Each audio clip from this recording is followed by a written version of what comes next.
मार्च का मेहमान। होली है, बच्चों के हुड़दंग का स्वर गूंज रहा था। अचानक किसी के मिमियाने की आवाज आई। बच्चे समझ ना पाए कि ये नाक से बोलने वाला कौन हो सकता है। क्या वो कोई भूत है? अभी वे अपनी पहेली का रहस्य खोज ही रहे थे कि देखा, एक दुबला पतला आदमी उनकी ओर आ रहा है। उसका सिर गोल है, बिल्कुल फुटबॉल की तरह। उसकी नाक पतले तार से बनी सूंड जैसी है। कानों में स्प्रिंग नुमा गोल गोल छल्ले हैं। उसके कपड़े भी अजीब हैं। वो जैसे ही बच्चों के पास आया कि खी खी करके हंस पड़ा। बच्चे तो बेहद डर गए थे। वे भागने वाले थे कि वो आदमी बोला, मैं तुम्हारा मेहमान हूं और दोस्त भी, इसलिए मुझसे डरकर भागना नहीं। सतीश एक साहसी लड़का है।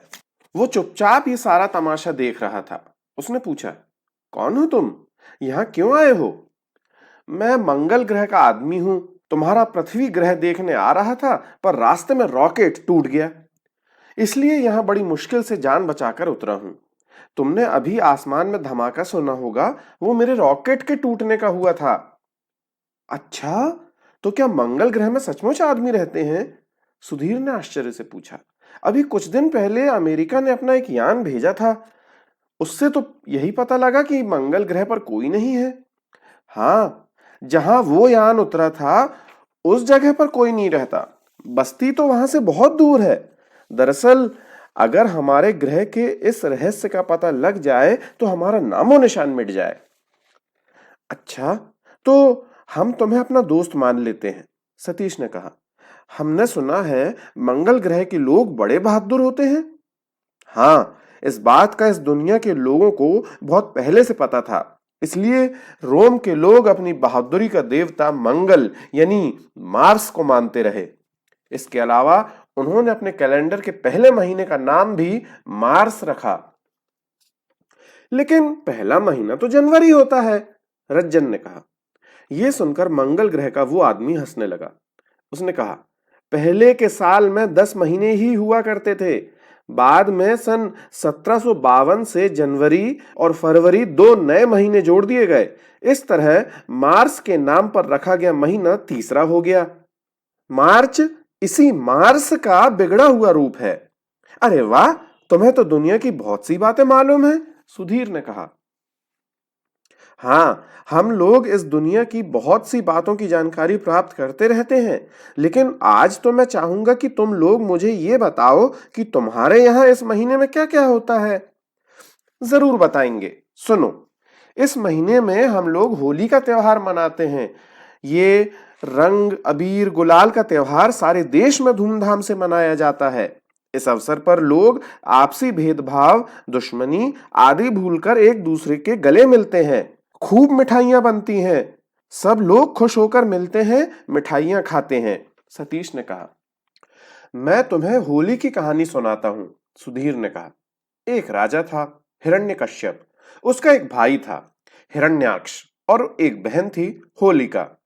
हिरण्यकश्यपु ने भगवान शिव की पूजा की और उन्हें खुश कर लिया था। शिवजी ने उसे वरदान दिया, ना वो जमीन पर मरे, ना आकाश में, न रात में मरे, न दिन में, न घर के बाहर मरे, न भीतर, न मनुष्य से मरे, न जानवर से। ये वरदान पाकर हिरण्यकश्यप पागलों जैसा काम करने लगा। उसने अपने राज्य में ढिंडोरा पिटवा दिया कि अब कोई भगवान का नाम न ले, इसके बदले लोग मेरा नाम लें। लेकिन हिरण्यकश्यप के इस आदेश का विरोध करने के लिए उसका ही बेटा प्रहलाद उठ खड़ा हुआ। वो था तो छोटा ही, लेकिन उसके मन में एक विश्वास बैठ गया था। वो कहता कि हर जगह राम है और वही उसकी रक्षा करते हैं। अपने ही बेटे के मुख से राम नाम सुनकर हिरण्यकश्यप क्रोध से भर गया। उसने प्रहलाद को मार डालने के आदेश दे दिए। कई बार कोशिशें की गईं, लेकिन हर बार कुछ ऐसा होता कि प्रहलाद बच जाता। आखिर उसे जिंदा जला देने का फैसला किया गया। ये सुझाव दिया हिरण्यकश्यप की बहन होलिका ने। उसे वरदान प्राप्त था कि अगर वो आग में बैठ जाएगी तो जलेगी नहीं।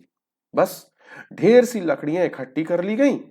उन पर प्रहलाद को गोद में लेकर होलिका बैठी। आग लगा दी गई। फल यह हुआ कि होलिका स्वयं जल गई और बालक प्रहलाद बचकर निकल आया। तब हिरण्यकश्यप ने खुद ही प्रहलाद का वध करने का फैसला किया। उसने प्रहलाद को रस्सी से एक खंबे के सहारे बांध दिया, हाथ में तलवार ली और प्रहलाद के सामने खड़ा हो गया। उसने पूछा, बोल, तेरा राम अब कहां है? प्रहलाद ने उत्तर दिया, यहां सभी जगह है, मुझ में है, तुम में है, इस खंबे में है, इस तलवार में है। इतना कहते ही खंबा टूट गया। उसके अंदर से मनुष्य जैसे शरीर वाले किंतु सिंह जैसे मुख और पंजों वाले भगवान नरसिंह निकल आए। उन्होंने हिरण्यकश्यप को गोद में बैठाकर मार डाला। इस तरह भक्त बालक प्रहलाद की जीत हुई। होली इसी की जीत की खुशी में मनाई जाती है। सुधीर ने कहा, अरे वाह भाई वाह, बहुत मजेदार कहानी सुनाई तुमने, किंतु वो लड़का चुपचाप क्यों बैठा है? मंगल ग्रह से आए उस आदमी ने डेविड की तरफ इशारा किया। डेविड बोला, सब लोग सिर्फ अपनी ही बात कहते हैं, मेरी कोई नहीं सुनता। हम सुनेंगे, कहो क्या कहना चाहते हो? मंगल ग्रह के आदमी ने कहा। डेविड ने कहा, मैं ईसाई धर्म मानता हूं। मार्च महीने में हमारे भी 2 त्योहार पड़ते हैं, उनके बारे में भी तो सुनते जाइए। जरूर जरूर, फौरन सुनाओ। पहला त्योहार है ईस्टर का। लोगों का विश्वास है कि इस दिन प्रभु ईसा मसीह 3 दिनों तक मृत्यु शैया पर पड़े रहने के बाद उठ बैठे थे। 3 दिन तक वो एकदम बिना हिले डुले पड़े रहे। उनके जी उठने की खबर से सब लोग बहुत खुश हुए। खुशी के उन्हीं क्षणों की याद में ईस्टर मनाया जाता है। ये त्योहार वसंत ऋतु में मनाते हैं। ईस्टर नामक देवी वसंत और उषा काल की देवी मानी गई हैं। इस त्योहार को संत अगस्तीन ने सबसे पहले 597 ईस्वी में शुरू किया था। ईस्टर का त्योहार रविवार को मनाया जाता है। 21 मार्च के बाद जब पूर्णिमा होती है, उसके बाद पड़ने वाला रविवार ईस्टर कहलाता है। हम लोग ईस्टर से पहले पड़ने वाले सप्ताह को अत्यंत पवित्र मानते हैं। ईस्टर से पूर्व ही ईसा मसीह को भारी कष्ट दिए गए थे और उन्हें सताया गया था। रविवार को जब ईसा मसीह इज़राइल की राजधानी में पहुंचे थे तो वहां की जनता ने ताड़पत्रों से उनका स्वागत किया था। इसलिए कुछ स्थानों में ताड़पत्र लेकर जुलूस निकाले जाते हैं। दूसरा त्योहार है गुड फ्राइडे। ईस्टर के बाद पड़ने वाला शुक्रवार गुड फ्राइडे कहलाता है। कहते हैं इस दिन प्रभु ईसा मसीह को सूली पर चढ़ाया गया था। डेविड की बात जैसे ही खत्म हुई कि देवेंद्र बोल उठा, इसी महीने यानी मार्च की 23 तारीख को अमर शहीद भगत सिंह का बलिदान दिवस पड़ता है। आपने उनका नाम सुना है? नहीं भाई देवेंद्र सिंह जी। वो मंगल ग्रह का आदमी देवेंद्र का नाम लेकर एकदम सकपका गया। बच्चों ने भी उसकी तरफ देखा मानो पूछ रहे हो, तुम्हें इसका नाम कैसे मालूम है? मंगल ग्रह के वासी ने स्थिति संभाल ली थी। वो तुरंत बोला, क्यों भाई, तुम्हारा नाम देवेंद्र ही है ना? मैंने तुम्हारे इन दोस्तों से तुम्हारा यही नाम सुना है। हाँ, तो जरा अमर शहीद भगत सिंह के बारे में बताओ ना। देवेंद्र बोला, भगत सिंह बचपन से ही बड़े निडर थे। बंदूकों और तलवारों की बातें सुनकर उन्हें बहुत अच्छा लगता। उनकी एक घटना बहुत मशहूर है। एक बार वो अपने पिता के साथ खेत पर गए। भगत सिंह ने उनसे इस बारे में पूरी जानकारी ली कि अनाज कैसे उगता है। अंत में वो बोले, पिताजी, अनाज तो खूब पैदा होता है, हम खेतों में तलवार और बंदूक क्यों नहीं बोते? पिताजी भला क्या उत्तर देते, लेकिन इससे इतना अवश्य आभास हुआ कि भगत सिंह के मन में राष्ट्रभक्ति की आग भड़क चुकी थी। भगत सिंह ने अपनी आरंभिक शिक्षा डीएवी स्कूल में प्राप्त की। इसके बाद नेशनल कॉलेज में भर्ती हुए। इस कॉलेज के छात्र, अध्यापक सभी क्रांतिकारी थे। भगत सिंह पर उनका काफी असर हुआ। एफए की परीक्षा उत्तीर्ण करने के बाद माता पिता ने उनकी शादी करनी चाहिए। बस विवाह के डर से भगत सिंह दिल्ली आ गए। फिर वहां से कानपुर पहुंचे। पिता ने खोज की, कानपुर तार दिया कि मां बहुत बीमार है, फौरन चले आओ। भगत सिंह घर लौट आए।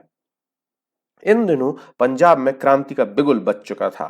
भगत सिंह क्रांतिकारी बन गए। उनके साथ और भी कई क्रांतिकारी थे।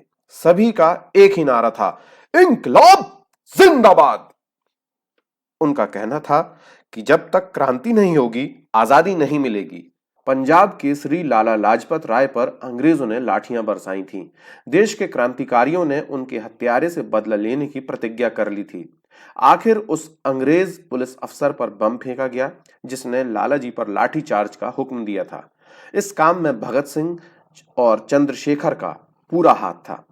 इसके बाद यानी 8 अप्रैल 1929 को दिल्ली में केंद्रीय असेंबली की बैठक में बम फेंका गया। चारों ओर भगदड़ मच गई। ये बम भगत सिंह और उनके साथी बटुकेश्वर दत्त ने फेंका था।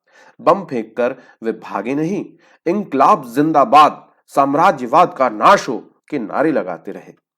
दोनों को गिरफ्तार कर लिया गया। उन्हें फांसी की सजा दी गई। सारे देश ने इस फैसले का विरोध किया। फांसी रोकने की बहुत कोशिश की गई, किंतु सब बेकार। अंग्रेजों की हुकूमत ने 23 मार्च 1931 को भगत सिंह को फांसी पर लटका दिया। सारा देश हिल उठा। उस समय पंडित जवाहरलाल नेहरू ने कहा था, हम सब मिलकर भी उन्हें बचा न सके। वे हम सबके प्यारे थे। उनका महान त्याग तथा साहस भारत के नौजवानों के लिए एक प्रेरणा है। देवेंद्र की कहानी सुनकर मंगलवासी चुंग वांग बोला, अच्छा बच्चों, मैं चलता हूं। लेकिन तुम जाओगे कैसे? सतीश ने पूछा। विमान से। मेरा दूसरा विमान आने ही वाला है। तो क्या तुम हमें घुमाने ले चलोगे? सुधीर ने पूछा। ले तो चलूंगा, किंतु आजकल हमारे यहाँ भी परीक्षाएं होने वाली हैं, इसलिए बच्चे खूब पढ़ाई में लगे हुए हैं। तो हमें अपने यहाँ के बच्चों, स्कूल, किताबों, खेलकूद के बारे में बताओ ना। बस ये समझो तुम्हारे जैसे ही हैं, चुंग वांग ने कहा। और वे भाषा कौन सी बोलते हैं? वही जो तुम बोलते हो, चुंगवांग ने कहा। क्या मतलब?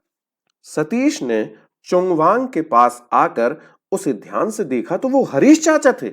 लोहे का हेलमेट लगाकर अजीब रंग के कपड़े पहने हुए हरीश चाचा ने बच्चों का मन खूब बहलाया। बच्चे इस बात से भी खुश हुए कि उन्हें इस तरह मार्च महीने का महत्व ज्ञात हो गया।